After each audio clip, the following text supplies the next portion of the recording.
Bismillahirrahmanirrahim. Last time we have discussed something about SAM, TAM, and BAT techniques.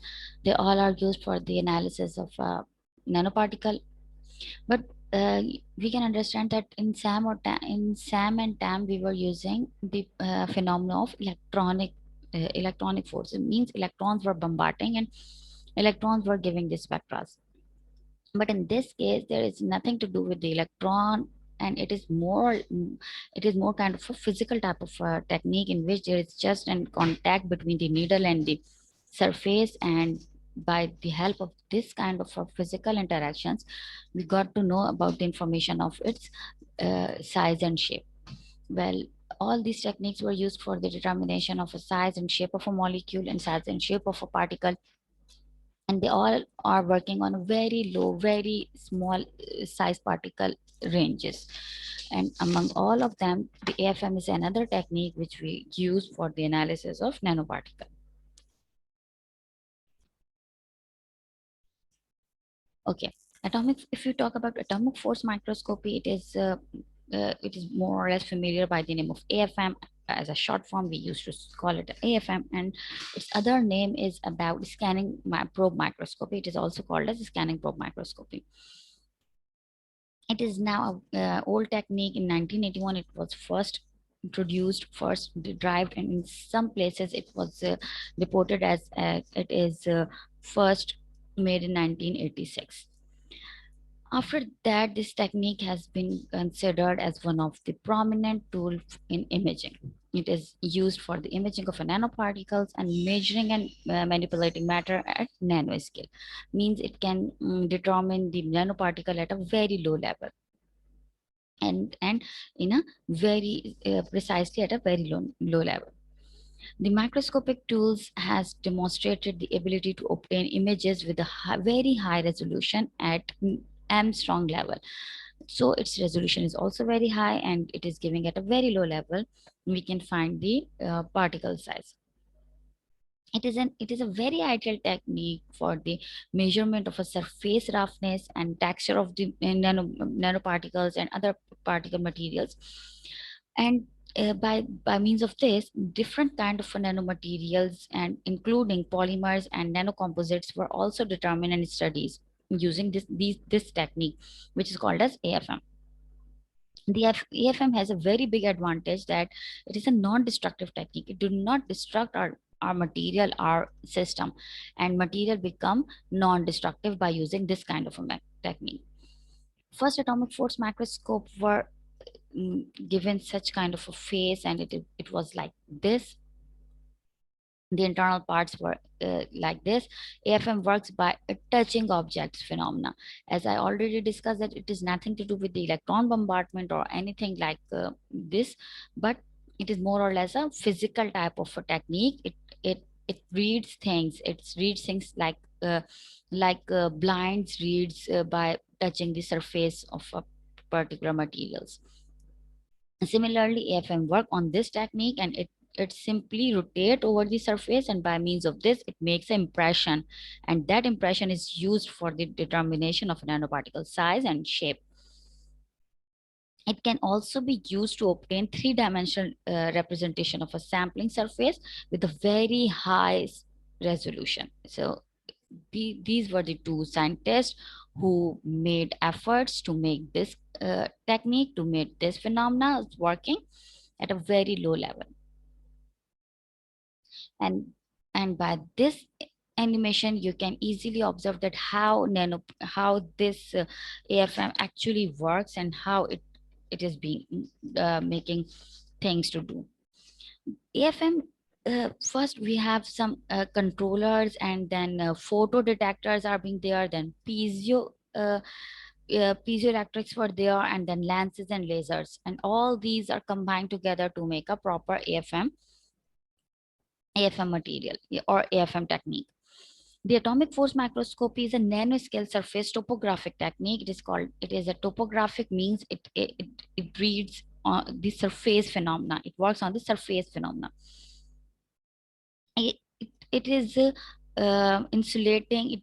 it is very much good at working on insulating surfaces, on semiconductors and metallic samples, because it is nothing to do with the electron bombardment, and also it reads both kind of and all kind of materials very easily. So it is used for the topographic information of different kind of materials. AFM may viewed at a Stylus profilometer. Measuring the thickness of a film can be done by the AFM, as we can see from this step that it is going up and down, and by making it up and down, we can analyze its thickness as well. But if we talk about AFM, then it is more or less for a physical uh, information about the nanoparticles. Typical atomic force, if we talk about typical atomic force between atom and covalently and ionically bonded atoms, it is around exponent minus 9 Newton. And when the AFM tips with sensitive springs connected, and it is offer a force about less than exponent minus 9 nanometer. This AFM tip, when strikes on the surface of a particle, it strikes with the force less than exponent minus 9 Newton, which is very less force on the surface. By making this force, it makes imaging possible without causing any surface damage. Otherwise, it may cause a surface damage, but as this force is lesser than the force they only already possess in means of the different bondings, thus this force doesn't cause any kind of a surface damage. Whereas in case of a normal profilometer, even the thickness around 20 epsilon within 20 epsilon accuracy, information is obtained at a tip induced damage, but tip induced damage cannot be avoided due to excess force acting on the surface, leading to the surface scratching. Displacement and removal of an atom can also take place. The measured cantilever, this is the cantilever, and the measured cantilever deflection in AFM apparatus can be detected using a laser beam. Here is the laser beam which is working on the surface, and by means of this cantilever, this is this cantilever, and here is the laser beam which is working on it. So by means of this, it is making it possible to make an image by moving the laser on the surface of the picture. So by this means, when the cantilever deflects in AFM apparatus, then by means of this help, the apparatus can thus the backside of the reflective coated cantilever and the reflected laser beam intensity is measured using the photosensitive diode, at in turn allow the computer to generate a map of a surface. And when this cantilever moves up and down, it makes this laser to move up and down, obviously, and this laser makes an image. As the laser go up and down, it is making some image on this surface, and as a result of this surface, when it reads, it becomes something like this, something like this. So this kind of a spectra has been generated out of these kind of up and down imaging performance of a cantilever with the help of laser. Okay, here it shows the reflected laser beam employed to detect the bending of the cantilever. This cantilever, the movement of the cantilever up and down causes the laser to move in a different direction. From the other perspective, if we see this, so you can observe it like this, that this is the cantilever which is attached, and when it is moving on the surface, so this laser is making its different images on this surface, and as a result we can find the image of a nanoparticle. AFM measure contrast of constant attractive or repulsive forces. High aspect ratio of AFM tape and microfabricated from silica and silica nitrate shows a typical AFM image of cadmium sulfide nanostructures used in photovoltaic applications. The tip of a AFM gently touches the surface and record the force between the tip and the surface. Because of this AFM, because of this particular property of an AFM, versatility, it has been applied to a large number of research topics. And as I already discussed, that it is used for even for semiconductors, conductors, and different kind of different particles. We can study by using AFM. AFM has also gone through many modifications for specific application requirements.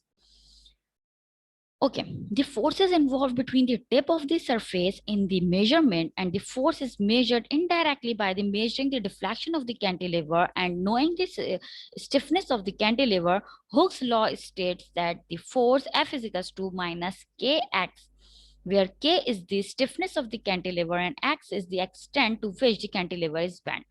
And the bending of the cantilever is depending on the surface phenomena, on the topography of a particle. As the topography changes, the bending of the cantilever definitely gonna change. So this is about this.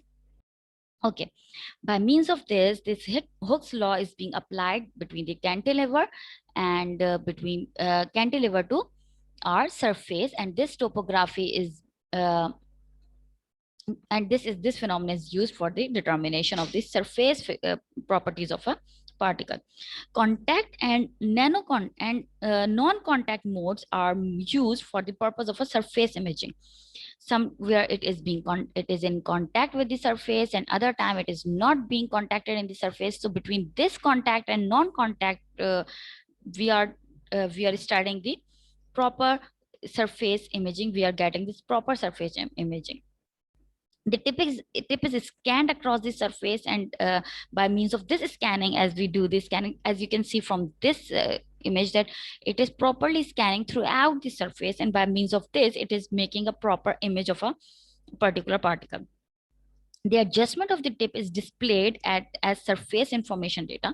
However, the ability to track the surface in this manner effectively is limited by the feedback current, because it is very much important, because this feedback current is important for the making the image of our particular nanoparticle. This is because of the tip is a hard contact with the surface. It is required that the stiffness of the cantilever has to be less than that of the effective spring constant holding the atom together, which is in order of 1 to 10 nanonewton per nanometer.